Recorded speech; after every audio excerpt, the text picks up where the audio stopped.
who really benefits? Who will really benefit from a federal European Union? Well, one thing it does do is to exclude progressive policies. I mean, to take an immediate example, as you know, the post office is being privatised.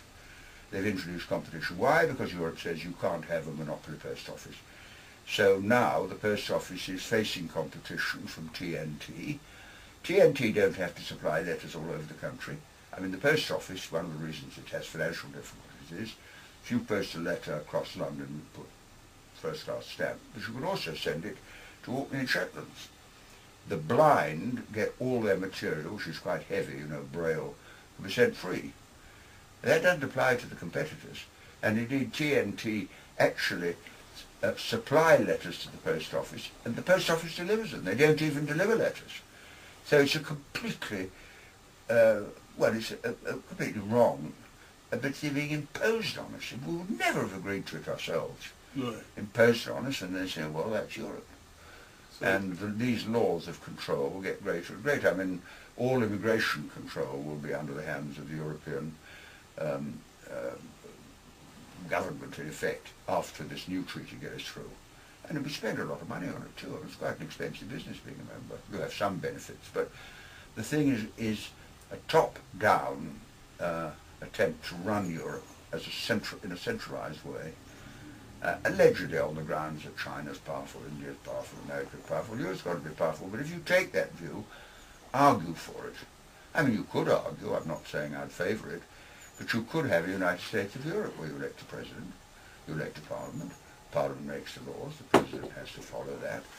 Oh no, they don't want that. Oh no, no, no. Because the commission the commissioners are the people who are utterly determined to retain their power. And also, it's the only constitution in the world committed to capitalism. Right. I mean, America could go socialist, they could stop America if they wanted to, could vote to nationalise their basic industry, do that. We can't in Europe because the constitution lays down what you can and can't do. Sure. I mean, from the point of view of a corporate power, it's quite a useful thing. Oh, very useful. Yeah. It destroys the prospects of socialism anywhere in Europe by making capitalism the constitutional requirement of that setup, yeah. So they have now access to massive markets and things which they hadn't... Well, I'm in favour of, in general, of trading as widely as you can. I don't want trade wars and all that. But that's rather different from laying down the constitution in such a way as to make it illegal, constitutionally illegal, if you did want to buy a company or intervene in the market. Cool. Now, some people say that there are more sinister games afoot with regards to the way that treaties are created and how the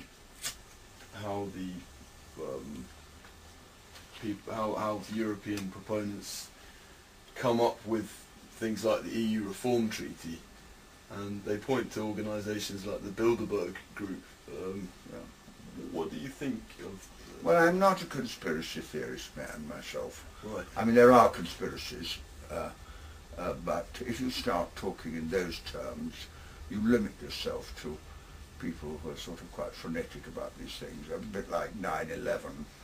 They say that Bush knew about it. Well, perhaps he did, I don't know, but I'm not talking about that because the real question is the war. Sure. And of course the rich people do get together and they have a common interest, of course they do. But then the trade unions have a common interest, and that's the side I'm on their side, and trade union power is now being grossly limited, whereas corporate power is becoming increasingly free. And that's part of the background against which this whole story is being played out. I have an article here from the Herald Tribune which says that it's likely that a vote will go before the Parliament on the Treaty of Lisbon between March and... Yes, it'll be sometime this spring, I think, yeah. Right. So, in a sense, the clock is ticking. Oh, yes, yes. Well, Brown is determined to do it. I mean, there's no question about it. And the three-line whip will mean that Labour MPs will lose the right to defend the rights of their constituents if they obey the whip. It's a very, very big issue. Can you just briefly explain how that whipping system works within this situation? Well, when the treaty comes to Parliament, the government will recommend that Parliament ratifies, which is the procedure. and MPs will be told by the whips, if you don't vote for that, you might be expelled from the party and so on, disciplined. And MPs will think, well, if that happens, I might be defeated in the next election because there'll be an official Labour candidate against me or whatever, and therefore they may be driven into saying yes when they don't really agree. I mean, you have to have three-line whips for some purposes. After all, if you're elected as a party, I was never elected as Tony Benn, I was elected as a Labour MP, and people knew what the manifesto said, and when I got there I tried to implement it, and things changed occasionally. But this is different from that. This isn't indeed, insofar as a manifesto commitment at all, it was to have a referendum, because we pledged there would be one on the treaty, and then they turned the treaty into what they call a tidying up. Said it isn't a treaty anymore, it isn't a constitution anymore, it is a constitution. Yes. Now, you mentioned that the BBC have really not touched this subject and not interested. If no serious media force is going to take on this subject, how do you think the British people will be made aware of? Well, the Murdoch, I'm no supporter of Murdoch, but the Murdoch press is against it. Right. Whether he will be now, I don't know so fully, because he's got other interests, long-term interests. But at least there will be some debate, and I think there'll have to be a national referendum campaign. There is a referendum campaign developing, and I'm a supporter of it. Excellent. Do you think that the organisations like UKIP and obviously the right wing have tarnished, or not tarnished, but made in the public eye any sort of criticism of the EU seem like a sort of a nationalist? Well, this is the problem. The problem is that there's a democratic argument, which is my argument, and a nationalist argument, which is UKIP. I mean, no country is independent in the world. This idea of, if you mean by sovereignty the right to control the world, nobody can look at the United States, the most powerful country in the history of the world, been protected from 9/11. So sovereignty doesn't mean you control, but it means you have the right to respond to a situation you don't control. You can decide how to respond, where things happen you don't like, but you'll lose the right to respond. That'll be decided by others. Right. What would you recommend to people out there who, number one, are completely in the dark about the European Union?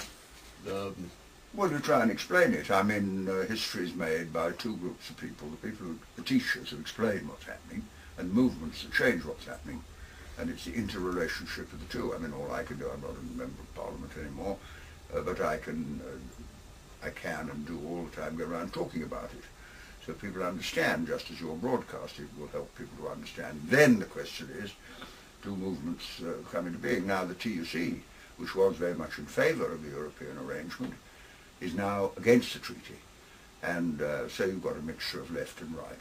But I'm not a nationalist, but I recognise that if there's a vote for or against the this new arrangement, I shall find myself voting with Conservatives, but then so will those in favour. Do you think that, I mean, I've heard a lot of arguments for the Union, which is based very much in two world wars and... Oh yes, well I understand all that, yes. And Ted Heath, I used to talk to Ted, and he'd say, look Tony, we've had two wars and killed each other, we can't do it again. Well, I agree with that. But that doesn't automatically mean you hand over power to people you don't elect, can't remove, who don't have to listen. I mean, why do MPs listen? Because they can be removed. I can't remove Mandelson. Yeah. He was never elected by anybody. Brown didn't even, or Blair didn't even go to the House of Commons to approve Mandelson. So Peter Mandelson, what position does he hold at the moment? Is he well, now he's the Commissioner for Trade. Right. Okay. I mean, he was appointed by the Prime Minister of the day, Blair, using the royal prerogative to make appointments. So the link between the sort of monarchical system, which is now doesn't really exist as a monarchical system, but the powers have gone to the Prime Minister, who used them as if he was king, and so we're back really to a medieval system. Did Tony Blair use that royal prerogative for the Iraq War, or was that Yes, he did. Right. Well, I mean, he did ask Parliament, but he didn't have to ask Parliament. No. Appoints Mandelson, appoints the Archbishop of Canterbury, appoints ministers, he appointed... I mean, the powers of patronage are enormous, and they're done in the name of the Crown, not the Queen, but the Crown, by the Prime Minister of the day, and they're now being used to dismantle the democratic structures that we had in respect of who makes the laws.